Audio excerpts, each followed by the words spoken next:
Bismillahirrahmanirrahim. Assalamualaikum warahmatullahi wabarakatuh. Selamat pagi teman-teman semua. Karena mungkin kemarin sih jadwalnya setengah sembilan harusnya udah sama aku, cuman karena ada satu dan lain hal, jadi aku harus setengah sepuluh.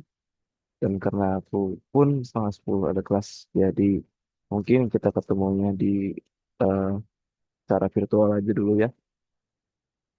Yang penting eh, pembelajarannya bisa tetap berjalan aja walaupun virtual. Oke. Jadi sebenarnya hari ini itu praktikumnya itu tentang DDL. Mungkin tapi DDL-nya lebih kita coba eksplor lebih dalam lagi sedikit. Cuman sebelum kita praktikum mungkin di sini juga aku bakal ngejelasin sedikit tentang materi DDL itu kayak gimana. Sebentar aku coba untuk uh, ya screen dulu.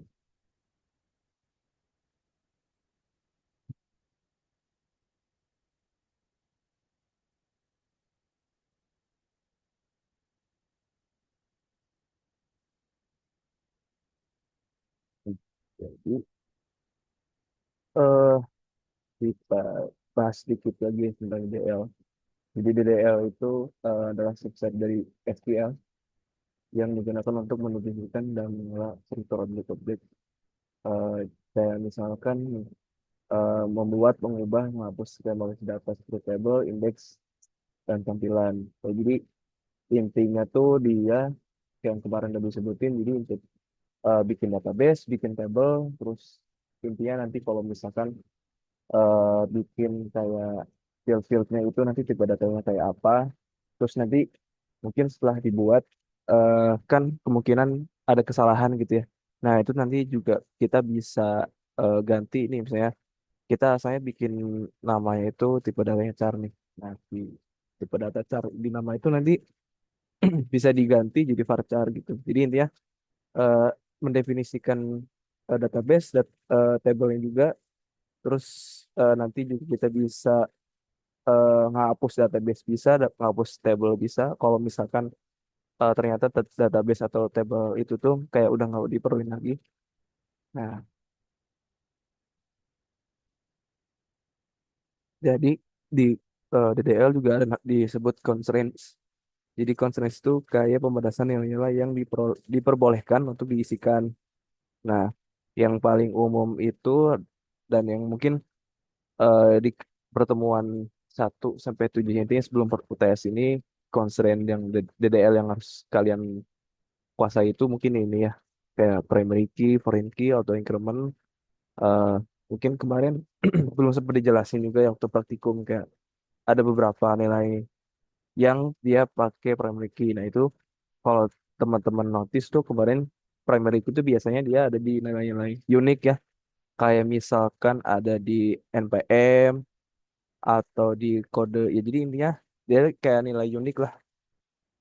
Biasanya sih kayak ID pegawai, NIM kayak gitu-gitu sih primary key itu. Jadi intinya kalau secara pengertiannya kayak gini, jadi kunci yang membatasi pengisian record dalam sebuah tabel agar tidak duplikat. Nah, dia tuh juga pasti, oh, oke kemarin aku ada keliru sedikit ya. Kalau primary key itu sebenarnya dia pasti maksudnya gak boleh kosong nilainya gitu. Jadi kayak kemarin di, kalau teman-teman notice tuh kemarin di praktikum pendefinisian primary key itu diikuti not null juga. Nah sebenarnya gak perlu pun gak usah apa maksudnya kayak kalau udah primary key itu pasti otomatis gak boleh kosong jadi kita juga nggak ibaratnya udah definisinya primary key aja nggak usah not null juga gitu. Nah kalau foreign key itu jadi kunci yang digunakan sebagai penghubung antara satu tabel dengan tabel lainnya jadi ibaratnya eh gini deh untuk lebih jelasnya tuh kayak gini jadi misalkan nih ada tabel mahasiswa sama tabel mata kuliah. Nah, itu juga biasanya tuh ini tuh eh, bisa kalian lihat di bagian ini ya kalau di XMPP itu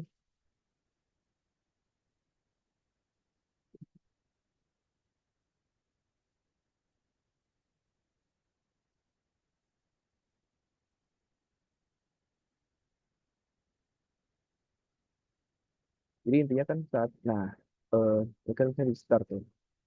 Nah, di bagian admin ini nih klik aja. Nah, itu jadi dia ngarah ke localhost dari PHP MyAdmin-nya. Jadi intinya tuh eh kayak kita sebenarnya bisa kita tuh bikin table, bikin database tuh dari sininya bisa. Cuman untuk kenapa alasan kalian ngoding di CMD itu biar kalian logik dasarnya ngerti gitu. Jadi kayak tanpa ada interface dulu. Jadi yang penting logik SQL-nya kayak bikin database-nya terus nanti ngambil datanya tuh kayak udah dapet gitu. Nah, nanti masuklah ke halaman ini. Itu kayak database database yang udah dibikin. Nah, ini tuh misalnya database empat perkuliahan yang nanti jadi praktikum kalian nih. Nah, itu udah ada tabel yang bikin ada tiga, ada tabel mahasiswa, mata kuliah sama mahasiswa underscore MK. Nah, itu bisa eh kelihatan eh kayak strukturnya gitu. Nah, ini di bagian sini yang paling ujung kanan more, terus designer. Nah, ini tuh kelihatan yang kayak tadi ini tuh kalau bentuknya tuh kayak ngacak gitu. Jadi kayak kita harus eh secara manual kayak ngedrag si ininya biar sesuai tata letaknya tuh kayak enak dilihat gitu. Kayak misalnya kita atur si tabel mahasiswanya di kiri, terus mata kuliahnya di kanan, terus nah gitulah pokoknya diatur-atur aja. Nanti itu dia,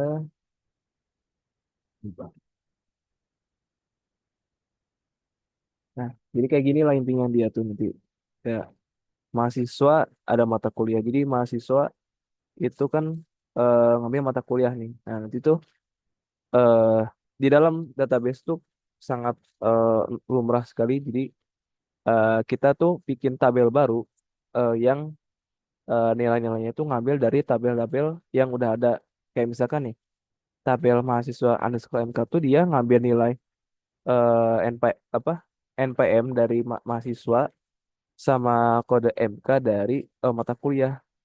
Nah, jadi intinya tuh kayak biar efisien aja gitu. Jadi biar nggak kan intinya kalau misalnya kita dalam satu tabel tapi kayak terlalu banyak nilainya kayak misalnya cuma satu tabel tapi kayak ada NPM nama mahasiswa prodi email terus kayak ada NPM maksudnya ada nilai mahasiswa juga gitu kan kayak nggak efisien aja gitu. Nah jadi makanya dibuatlah tabel baru gitu yang mengambil nilai-nilai kunci dari tabel mahasiswa sama mata kuliah. Nah ini tuh si eh, ini kan entitas ya, entitas mahasiswa terus entitas mata kuliah. Nah, entitas mahasiswa sama mata kuliah ini tuh dia disebutnya entitas strong entity atau entitas kuat karena dia tuh bisa berdiri sendiri.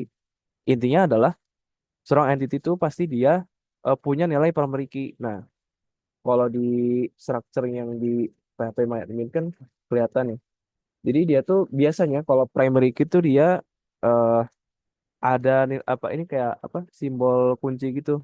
Nih, jadi intinya nanti pasti teman-teman kalau lihat struktur ini di PHP MyAdmin, terus kelihatan nih, oh NPM-nya terus ada simbol kunci, terus oh berarti kalian bisa kayak ngebedain, oh ini berarti ini entitas kuat nih, oh ini juga entitas kuat, terus berarti yang ke bawahnya ada relasi ke sini, oh berarti ini entitas lemah. Nah, entitas lemah kalau yang mahasiswa underscore MK tuh dia disebutnya entitas lemah karena dia sebuah table atau sebuah entitas yang dia nggak bisa berdiri sendiri.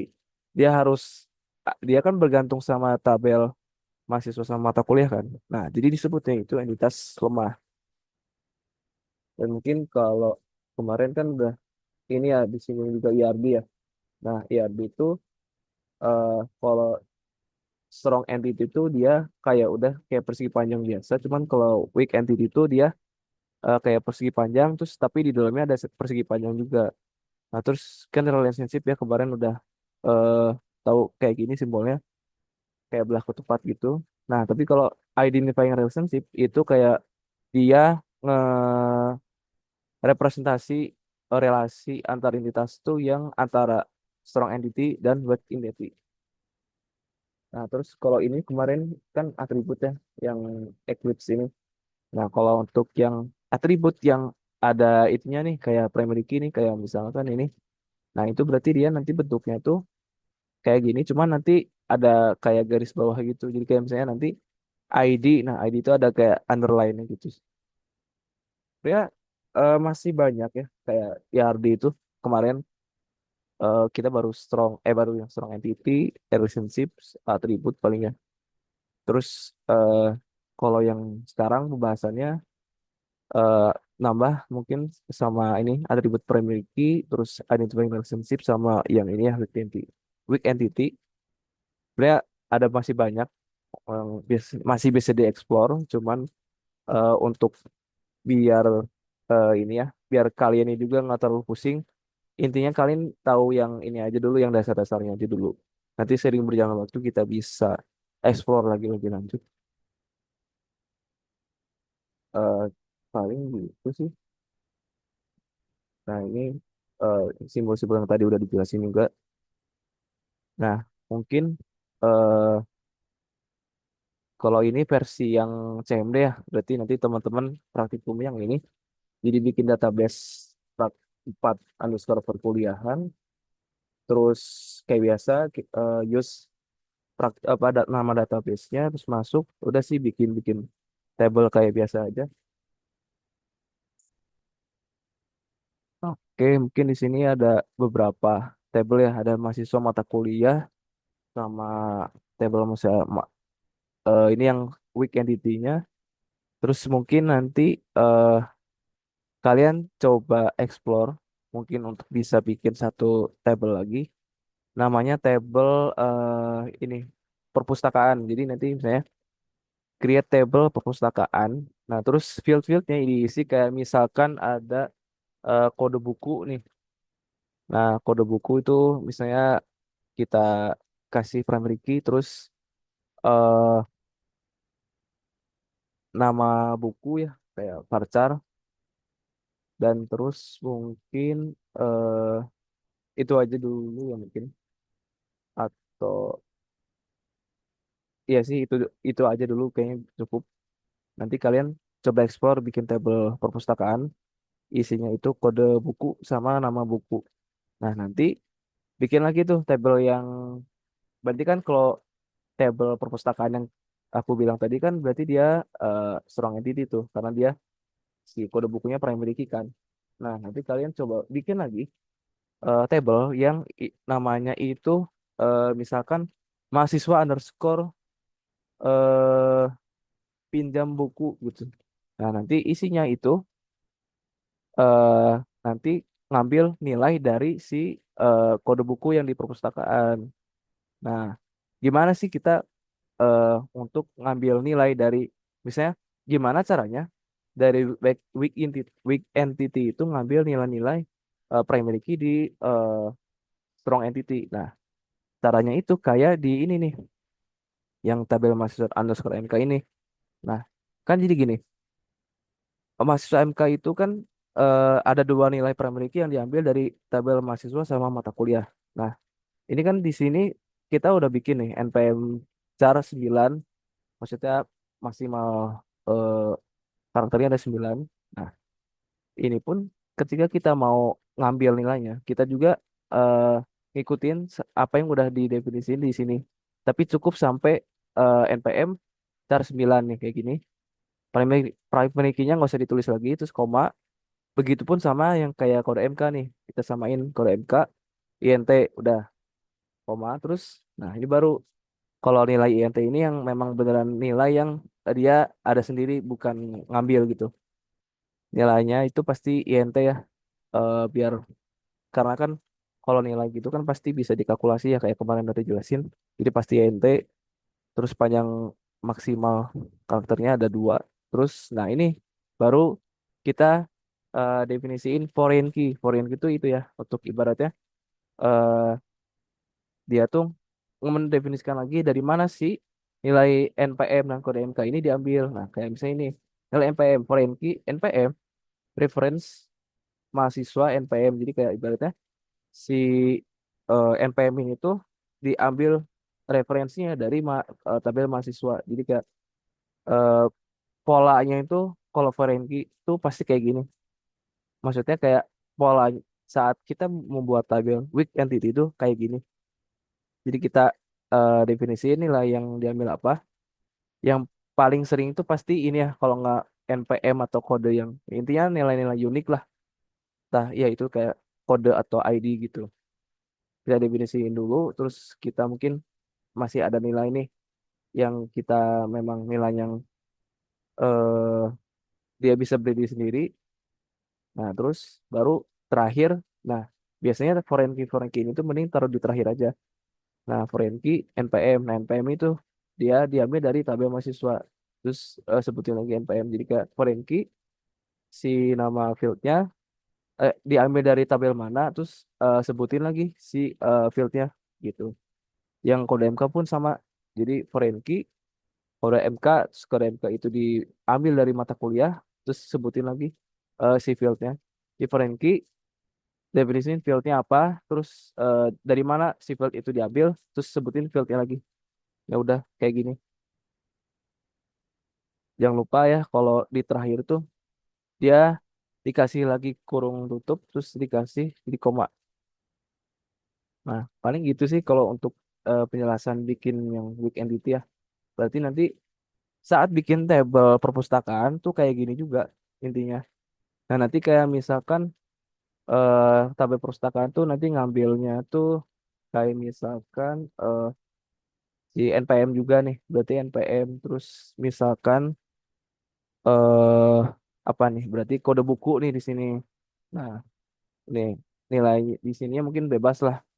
Bisa kalian mungkin isi kayak lama meminjam. Nah, lama meminjam itu mungkin bisa kasih INT aja untuk tipe datanya. Nah, nanti baru kalian masukin foreign key-nya, foreign key NPM sama karena kan ngambil NPM juga. Terus foreign key-nya satu lagi kode bukunya, reference dari tabel perpustakaan, terus kode buku itu sih paling yang nanti coba kalian explore.